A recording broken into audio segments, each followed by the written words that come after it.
All right, welcome back to the channel. My name is Coach Jordan Hargrave. So today I'm going to be reading an email that kind of caught my attention here. The subject line reads, Jordan, I think I finally pushed myself too far. And this person's dealing with some depersonalization, derealization, insomnia, racing thoughts, and he's making so many mistakes in his recovery that's just keeping him stuck. He's actually a logistics worker, and he really just truly pushed himself too hard, and it overwhelmed his nervous system. And I see this all the time with my clients, and that definitely was me whenever I was dealing with symptoms as well. But anyway, we're going to be reading this email. I'm going to be kind of giving some insights as far as, the mistakes that he's making, how to avoid them, as well as point him towards how to recover from this. So if you are dealing with depersonalization, realization, anxiety, or panic, click the like button, comment something below, kind of share your experience. You technically can email stories at coachjordanhargrave.com if you want me to read your story on this channel. But you also can just post in the comments below and I may just read it from there. All right, let's go ahead and get this thing rocking and rolling. I got my blueberry coffee here. And of course, it is 6:30 in the morning before my family wakes up, because if I try to record these videos once the family's up, it ain't going to happen, okay? So let's go and get this thing rolling. Jordan, it's been 127 days since the night everything kind of snapped for me. Yeah, I'm counting. But honestly, this didn't start that night. I'd been running on fumes for months. I work in logistics, crazy hours, constant messages, constant pressure. I tell everyone I was fine, but I wasn't. I was living on coffee, nicotine, and adrenaline. My hands would shake before lunch most days. I'd step outside just to smoke and try to slow my breathing down before going back in. So just a quick story. I used to work at a grocery warehouse, and believe it or not, the second year that I dealt with 24/7 depersonalization, realization, time filling distorted memory issues, as well as extreme anxiety, all together, there was technically 2 years of this. Although I did struggle with generalized anxiety for over 15 years. But as far as like DPDR, time distortions, memory issues, and severe anxiety altogether, that was 2 years, 24/7. Okay. And I would wake up literally at midnight, or no, 12:30. Okay.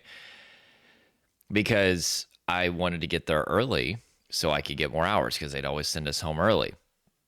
And so woke up at 12:30 to be there by 2 a.m. And then I'd stay as late as I could. I would clean, and it was very cold temperatures. I was basically lifting groceries, anywhere from 5 pounds up to 50 pounds, and probably walking about 30 miles a day, lifting about between 25 and 30,000 pounds a day.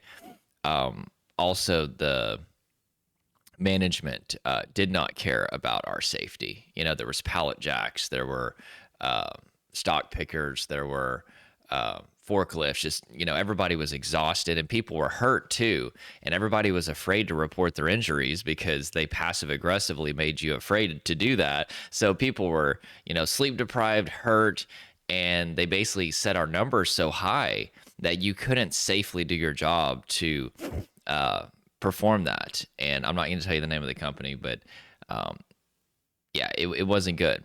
And also, I ended up getting targeted by this person that, now if it happened, I mean, this has been so many years ago, I would never put up with it now.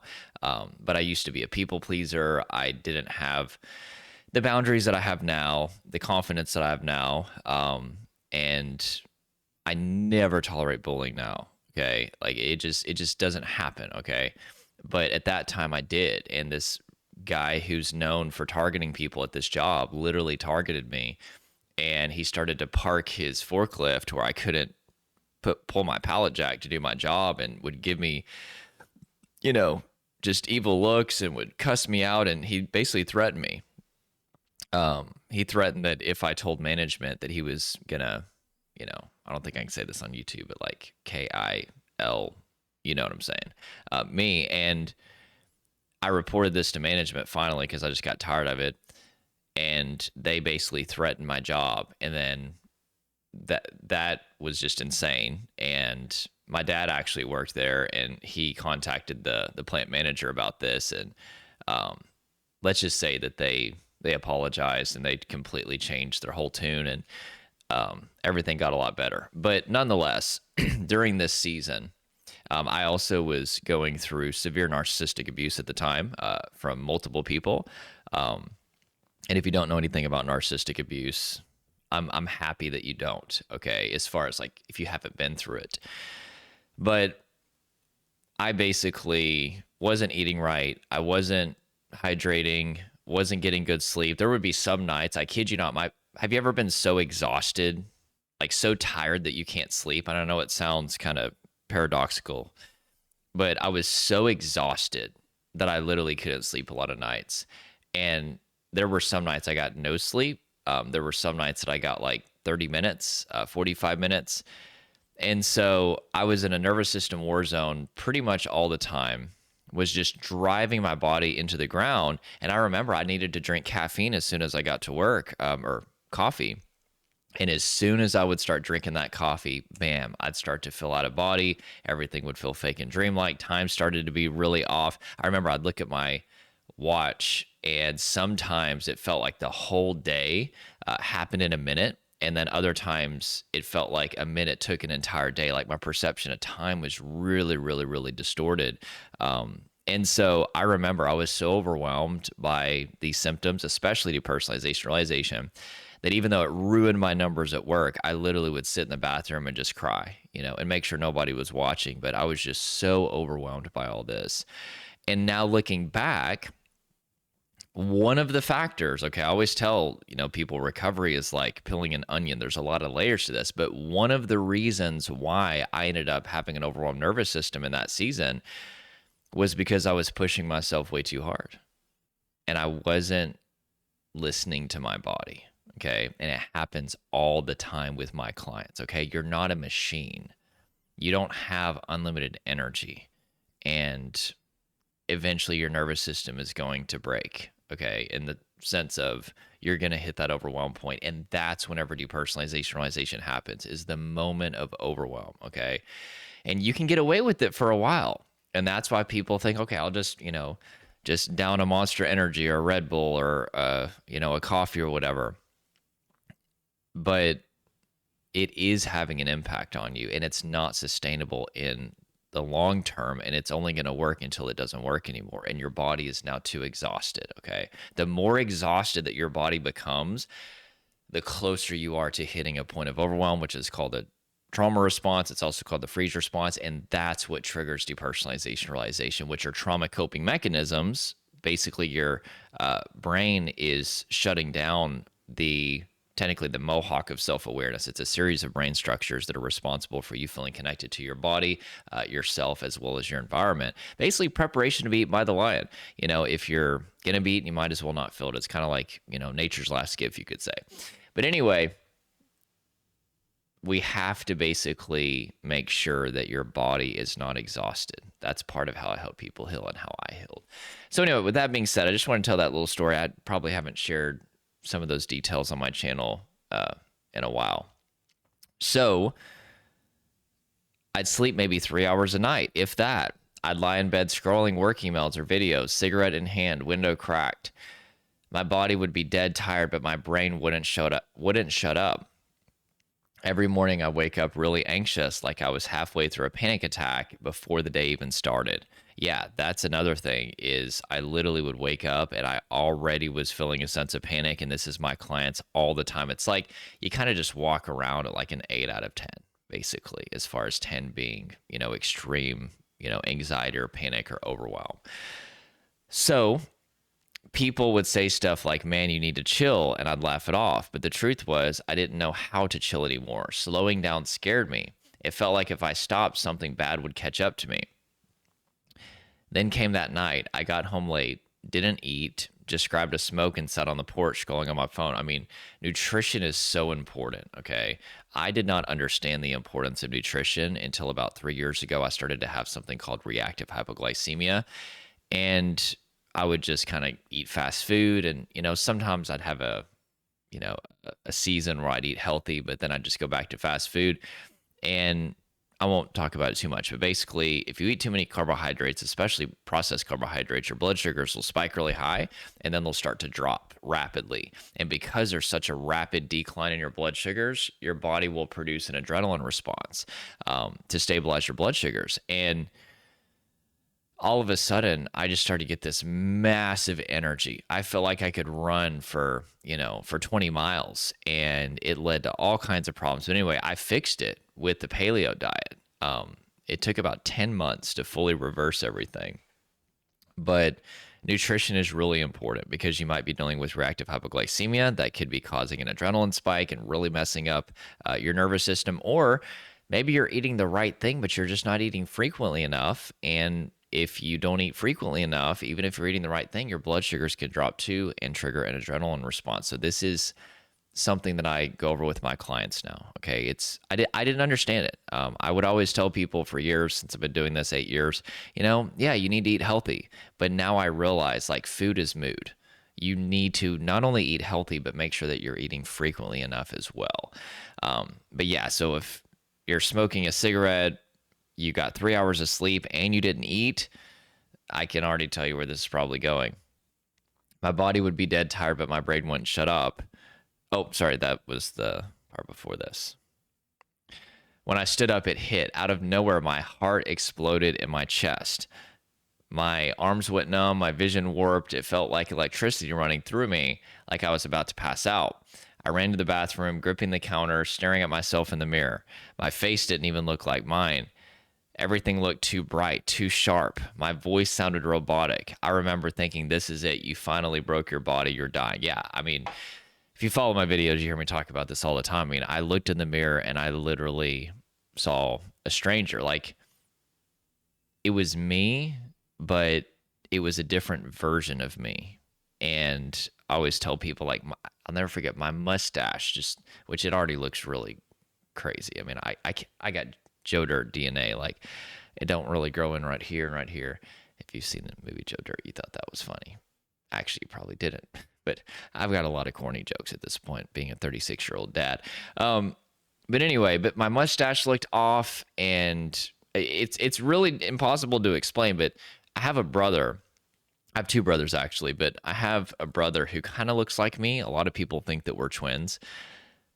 And I remember I kind of looked more like him than myself. And it was so bizarre that I literally stopped looking in the mirror whenever I would brush my teeth in the morning. I taught myself to brush my teeth kind of, looking down. And even after I recovered, that was the subconscious procedural memory that I had to break. And I'll never forget looking in the mirror and finally feeling that connection to myself again. But I thought it would never shut off. And it was absolutely terrifying. And of course, I looked at other people that I'd known for years, and it was like I knew their physical form, but all the history that I had with them was erased. And so it was literally like I was looking at a stranger that I also knew in some weird way. And it was absolutely terrifying. I also remember people just felt very robotic. I almost feel like I was projecting my own depersonalization onto them. So because I felt very robotic, I didn't feel attached to myself. Perhaps I was, kind of just seeing people through that lens of depersonalization. And then definitely, as far as derealization goes, it felt like I was watching not just people, but my environment, like in a dream sequence. Time felt very slow. It felt very cold and colorless. It felt like I'd basically slipped out of reality and was kind of watching my life on a movie. Very terrifying. But yeah, that happened all the time. So, oh yeah, my own voice felt like it wasn't my voice. It felt loud. I remember sometimes I would speak and literally it would hurt my ears. It was absolutely horrible. My vision started to close in. My legs went weak. I dropped to my knees, gasping. I was sure it was a heart attack. Yeah, and that was one of the number one fears that I had, was the fear of a heart attack. I mean, I would toss and turn all night trying to get away from feeling my heartbeat because I was terrified that it was connected to a heart attack. Every time I'd have a panic attack, my heart would be racing out of my chest, and I was just so convinced that I was on the verge of a heart attack, to the point that I would constantly call my aunt, who's a doctor, and she's so kind and calm, and she'd be like, okay, well, do you feel this? Do you feel that? She would ask me questions, and she would always say, hey, go to the ER if you're concerned. But I remember, she would kind of tell me what a heart attack actually felt like, and I'd be like, well, no, it doesn't really feel like that. But anyway, I'd constantly call her to get that reassurance, and also I would constantly check my pulse. I had this thing where I wanted to make sure that it was still beating. I felt like if I didn't monitor it, it was going to stop. So I would put my fingers on my pulse and then feel one beat and then pull it away, because I hated the space between beats, because that appeared to confirm my worst fear that my heart was going to stop. Right. And so I'd basically one beat to make sure it's beating, and then I'd pull it away. Anyway, I could go on and on. I had a huge heartbeat phobia. That I did, ultimately desensitize through exposure and relaxation, but it absolutely controlled my life. In fact, that's one reason why I was having panic attacks, because I was resisting the idea that I was going to have a heart attack, which ironically, that resistance stressed me out so much that it made my heart beat faster. And so it was just a vicious cycle. So my arms went numb, my vision warped. It felt like electricity running through me, like I was about to pass out. I ran to the bathroom, gripping the counter, staring at myself in the mirror. My face didn't even look like mine. Oh, I think I'm reading the same thing. Sorry. My vision started to close in. My legs went weak. I dropped to my knees, gasping. I was sure it was a heart attack, which, if you're ever concerned, go to the emergency room. After a while, I didn't even know how long it started to fade. I was drenched in sweat, shaking, trying to breathe normally. But the weirdest part was when it stopped, it didn't really stop. I stood up and something felt different. The world didn't look right anymore. The air felt thin. I looked at my hands and they didn't feel attached to me. I would do that constantly, just check my hands to see if I felt, connected. And if I didn't, I would panic and I go, and I'd try to get away from it. That's part of depersonalization, which can show up in your hands. It can show up in your legs. It can show up in your head. It also can literally be to where you feel like you're completely out of your body, not like a full out of body experience. Okay. It's not like you're like up here behind yourself, but you feel like you're just, kind of behind yourself and a little bit to the left, especially the eyes. I would feel very detached. I had like a hyper awareness of my eyes, and I just didn't feel like my soul was attached to my body. It was absolutely terrifying.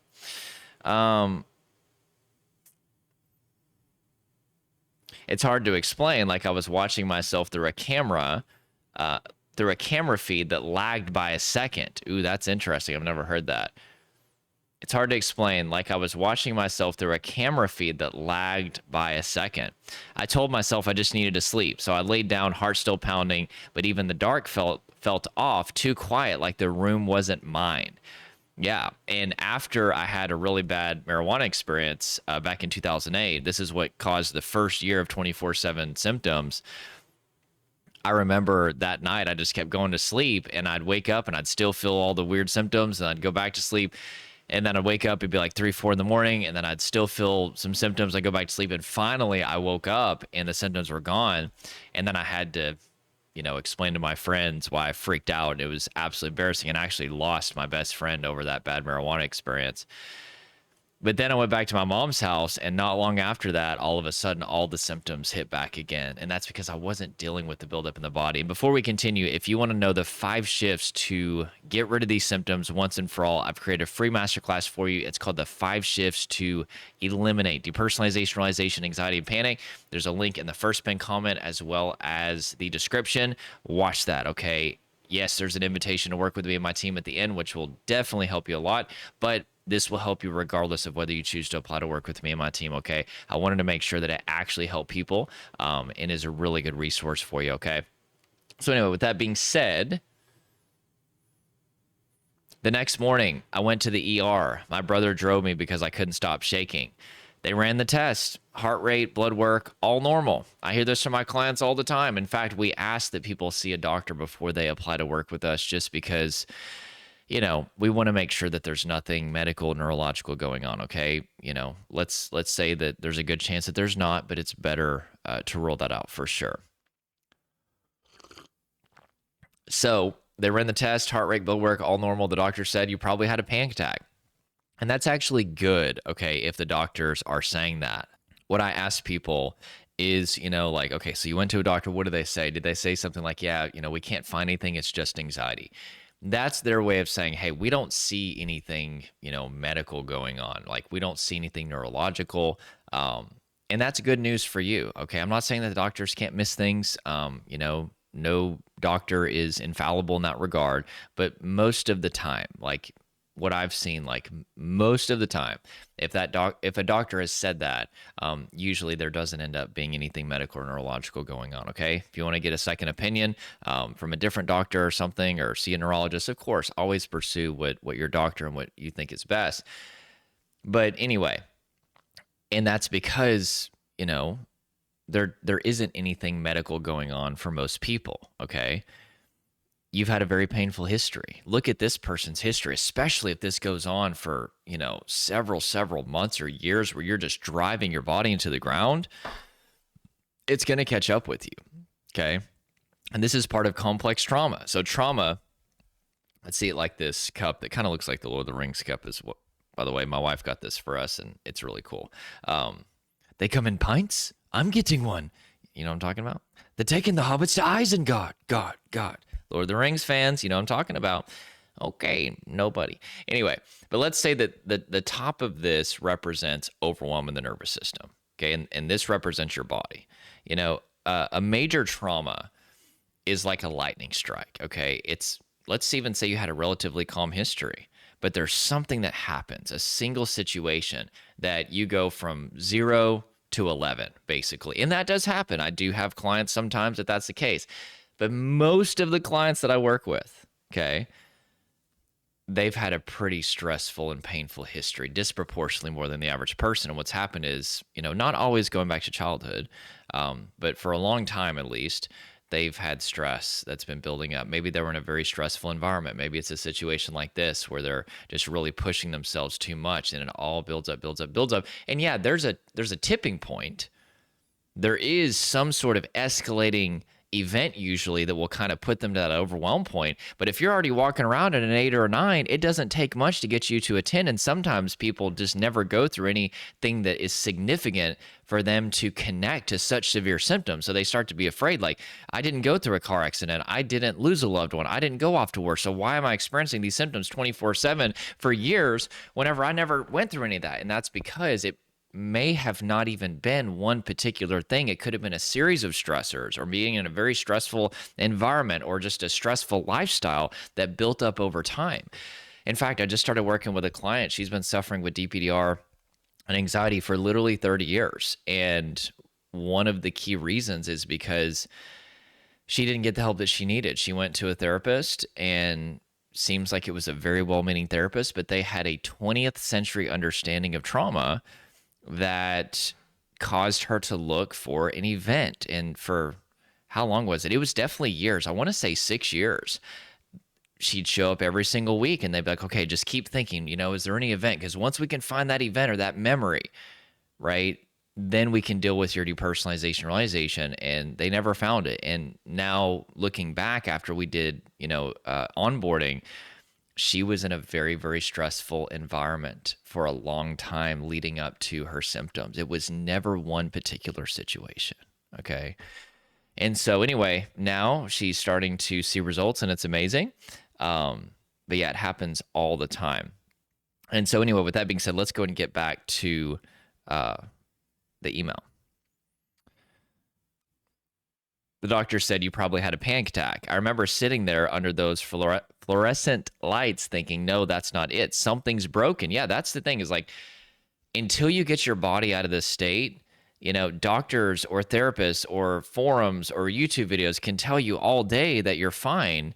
You could have all the medical tests in the world, which are good. You need to get medical tests done. But whenever your body's in a state of survival, your prefrontal cortex starts to be compromised. That's logical, critical, creative, and contextual thinking. And not only do you not have a lot of logic online or critical, creative, contextual thinking, but your brain is in something called catastrophic risk assessment, which means that your brain is going to feed you with all the catastrophic scenarios that you can imagine, because that's part of fight, flight, freeze. If you, particularly fight or flight, if there was a lion there, you would want your brain to be catastrophic, because your brain giving you these catastrophic scenarios of what if the lion goes over there? What if the lion goes over there? That would keep you alive. But when there is no lion, your brain starts to use that catastrophizing to attach to things that are around you. Fears about your health, mental health, physical health, fears about your recovery, irrational fears, going crazy, the symptoms being permanent, your brain being broken, all of these things.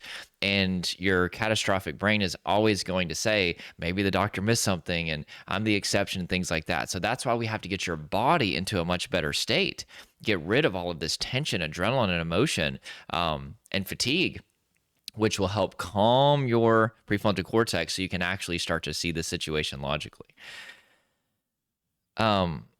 They sent me home with pamphlets about anxiety and breathing exercises. Well, that's cool. A lot of times people don't even get that when they go to the ER. I threw them in the back seat. The next day, the fog hit hard. The world looked flat, like someone had lowered the contrast. Everything felt delayed. My movements didn't feel like mine. So definitely seems like some depersonalization. I can't diagnose, but just from an educational perspective, you kind of feel like your body is robotic and everything around you, again, looks very cold, colorless, flat. People describe it like you're looking through a wall of glass. I always said it felt like I was, living in a dream world, watching my life as a movie. Absolutely terrifying, very difficult to describe. I could see my hands typing, but it felt like someone else was doing it. The scariest part was how quiet it all felt. I wasn't panic. I wasn't in panic anymore. I guess there was a typo. I wasn't panicking anymore. It was absent. So it sounds like they may have gone numb. I went back to work because I didn't know what else to do, but I couldn't focus. My vision felt wrong. The sounds at work were too sharp. The hum of the machines, the phones ringing, everything made me jump. My coworkers, an exaggerated startle response. I used to have that all the time. Somebody would come up to me and they'd be like, "Hey, Jordan," I'd be like, "Ah," like I would constantly do that. Everything made me jump. My coworkers kept asking if I was okay. One of them joked that I looked like a ghost. I laughed, but inside I thought, "You're not far off." Okay, so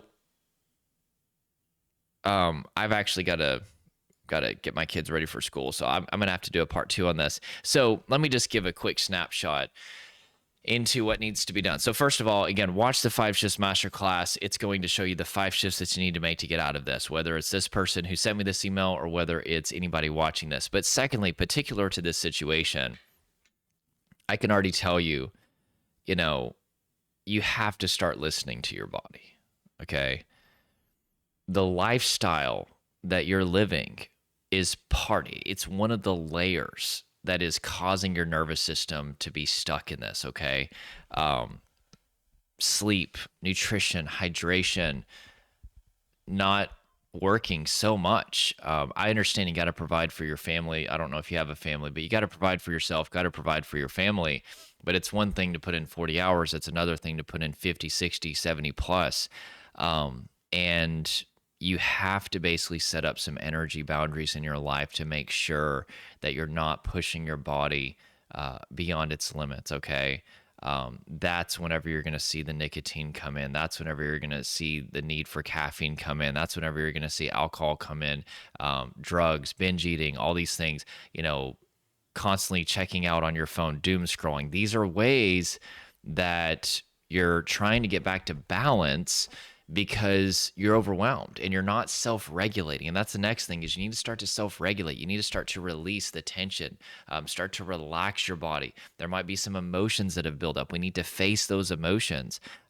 This is very, very, very important. Okay. And you also mentioned, not eating. You need to eat healthy and consistently. Definitely. It's very, very important. So anyway, these are just a couple of things, but the symptoms are not the problem. The symptoms are like a check engine light that are showing up to signal to you, hey, we need to do some work underneath the hood. And the symptoms, honestly, they become a distraction for people, okay? Because they're so scary that people think that the symptoms must be the root issue. And so they're spending all their time trying to focus on the symptoms or directly get rid of the symptoms whenever they're the check engine light. We need to do some work over or underneath the hood. And in this case, it was your lifestyle that was one of the primary things that pushed your nervous system to the point of overwhelm. Again, using the cup example, you push yourself, and you hit that overwhelm point. So how are we going to fix this? Well, in this case, we need to do the reverse. We need to stop pushing yourself so much, listening to your body, having energy boundaries, and really just investing in self-regulation and self-care, okay? And then if you look at the 5 Shifts Masterclass, I give some self-regulation skills that you can use as well. But anyway, we're going to continue this in part 2. But I hope that has helped you. Smash the like button if you want to help me get this out there in the YouTube algorithm. Subscribe, join this family. We've had a lot of new subscribers lately, and it's awesome to have you. I think that's pretty much it. Is that it? That's it. Okay, we'll talk to you real soon. Hope you have a good day. Thank you.